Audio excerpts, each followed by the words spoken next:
मर्कुसको पुस्तकबाट हामी हेर्नेछौँ। मर्कुस 10 अध्यायको 17 देखि 31 पदसम्म आज हेर्छौँ। मर्कुस 10 अध्यायको 17 देखि 31 पदसम्म आज हेर्नेछौँ। आजको वचनको शीर्षक चाहिँ धन सम्पत्तिको मोह भनेर छ है। धन सम्पत्तिको मोह हामी सबैलाई लाग्छ नि हैन, धन सम्पत्ति चाहिन्छ नि मान्छेले। हो, आज चाहिँ धन सम्पत्तिको मोह। वचन शीर्षक चाहिँ के छ भने धन सम्पत्तिको मोह। ल 17 देखि 31 सम्म आज हेर्छौँ। म एक एक पद गरेर म पढिदिनेछु र म भनिदिनेछु। वचन खण्ड मर्कुस 10 अध्यायको 17 देखि 31 सम्म 17 पद म पढिदिनेछु। यहाँ यसरी लेखेको छ, येशू बाटोमा जाँदै हुनुहुँदा एकजना मानिस दौडेर उहाँको अघि घुँडा टेक्यो र सोध्यो, हे असल गुरु, अनन्त जीवन प्राप्त गर्न मैले के गर्नुपर्छ? एकजना धनी केटा त्यहाँ आइपुग्छ, येशू ख्रीष्टको नजिक आइपुग्छ। अनि आइसकेपछि उसले भन्छ, त्यो धनी केटाले भन्छ, मैले अनन्त जीवन प्राप्त गर्न के गर्नुपर्छ भनेर येशू ख्रीष्टलाई प्रश्न उसले सोध्छ। त्यस पछाडि येशू ख्रीष्टले भन्नुहुन्छ, तिमी किन मलाई असल भन्छौ? एक मात्र परमेश्वर बाहेक अरू कोही असल छैन भनेर 18 पदले भन्छ। 19 पद पनि म पढिदिन्छु। तिमी आज्ञाहरू त जान्दछौ, अर्थात् हत्या नगर्नु, व्यभिचार नगर्नु, नचोर्नु, झुटा गवाई नदिनु, नठान्नु, आफ्नो बुबा र आमालाई आदर गर्नु, यी कुराहरू त तिमीले गरिरहेका छौ भनेर येशू ख्रीष्टले त्यहाँ भन्नुहुन्छ।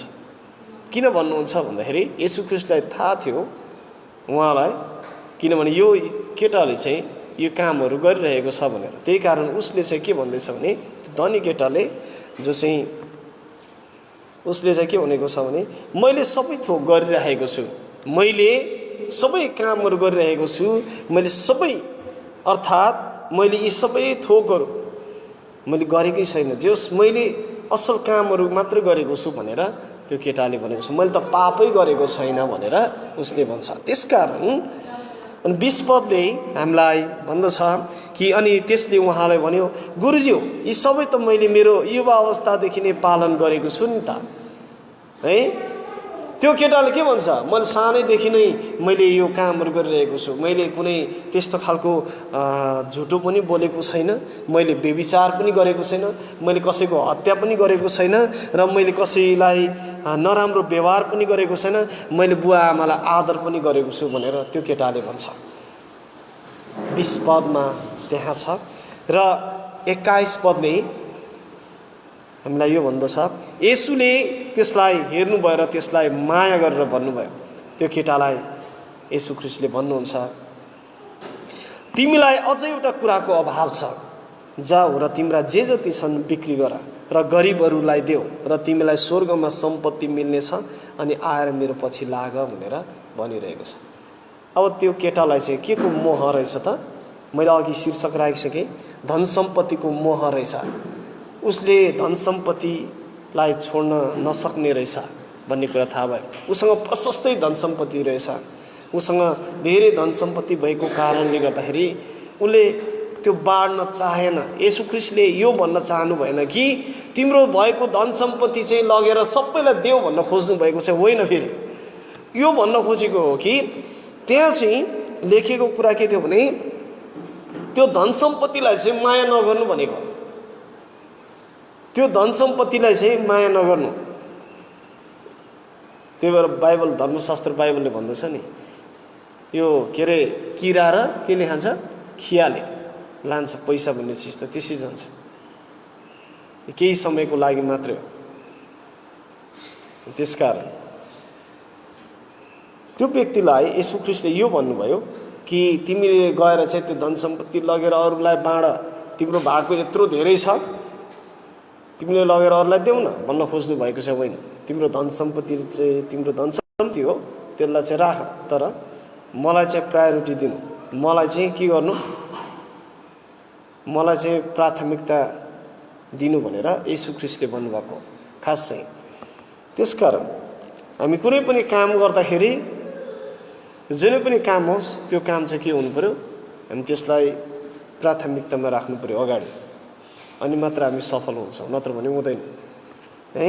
त्यसकारण येशू ख्रीष्टले भन्नुभयो त्यो केटालाई तिम्रो आफ्नो धन सम्पत्ति चाहिँ लगेर के गर, अरूलाई बाँडिदेऊ, अनि मात्र तिमी के गर्न सक्छौ, म कहाँ आउन सक्छौ। भन्नुको अर्थ चाहिँ तिम्रो धन सम्पत्तिले गर्दा तिमीलाई चाहिँ के गरिरहेको छ, त्यसले नै बाँधिरहेको छ र त्यसलाई चाहिँ तिमीले के गर, फुकालिदेऊ, अर्थात् त्यो चाहिँ लगेर बाँडिदेऊ, अनि तिमीलाई के हुनेछ, फुकुवा हुनेछ। त्यसकारण हामी पहिलो कोरिन्थी 13:3 पद, पहिलो कोरिन्थी 13:3 पद हामी हेरौँ त। पहिलो कोरिन्थी 13:3 पद,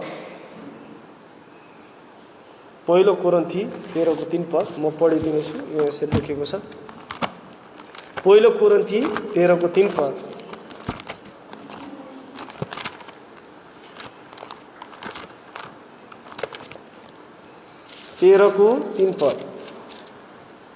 ल म पढिदिनेछु। यहाँ यसरी लेखेको छ, यदि मैले सारा सम्पत्ति बाँडिदिएँ र मेरो शरीर जलाउनलाई दिइहालेँ तर मसित प्रेम छैन भने मलाई केही लाभ हुँदैन। आमेन।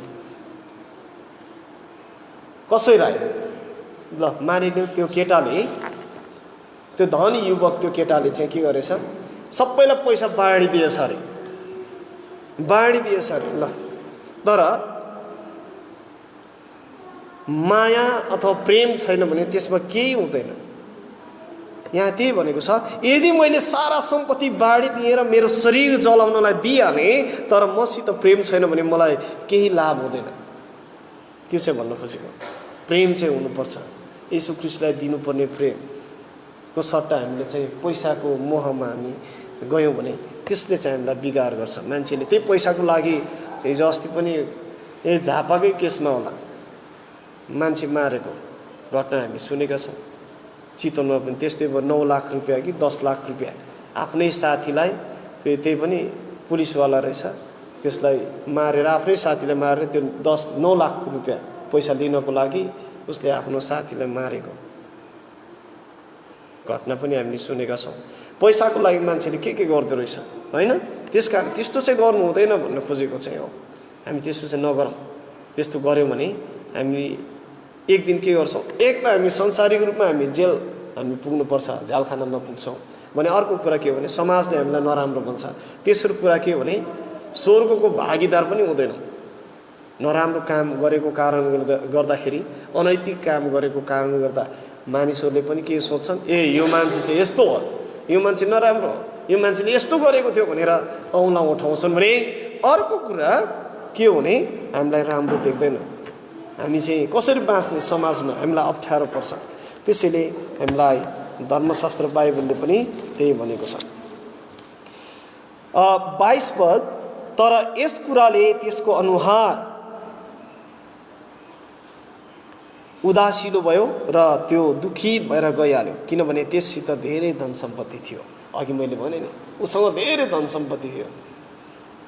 कसैले हामीसँग 25-30 हजारको मोबाइल छ, त्यो मोबाइल चाहिँ आफ्नो साथीले मागिदियो भने एक दिनको लागि माग्दा त ला के गरी बिगार्छ कि भनेर हामी भन्छौँ भने झन् सधैँको लागि माग्दा अथवा दिँदा झन् कस्तो हुन्छ होला। हामीलाई अप्ठ्यारो पर्छ, हामीलाई गाह्रो हुन्छ, हामीलाई कस्तो माया लाग्छ होइन। 20 हजारको मोबाइल छ अरे होइन, त्यो मोबाइल चाहिँ अर्को कसैले माग्यो, एक हप्ताको लागि देऊ न भनेर माग्यो कसैले, तर त्यो मोबाइल कति माया लाग्छ। ला मेरोमा भएको फोटो डिलिट पो गरिदिन्छ कि, फालिदिन्छ कि, अथवा बिगारिदिन्छ कि भनेर कति डर लाग्छ। हो त्यस्तै हो। अनि उसको मनमा पनि के भयो, मेरो यत्रो धन सम्पत्ति छ, मैले अरूलाई बाँड्दा त उसले सम्झ्यो के हो, अरूलाई बाँडिदियो त म त फेरि कङ्गाल भएर म त केही त हुँदिनँ, स्वर्गको सम्पत्ति छोडिदियो, यस संसारको धन सम्पत्तिले त अझै मलाई पुगिरहेको छैन भनेर ऊ चाहिँ चिन्तित भएर त्यहाँबाट ऊ जान्छ।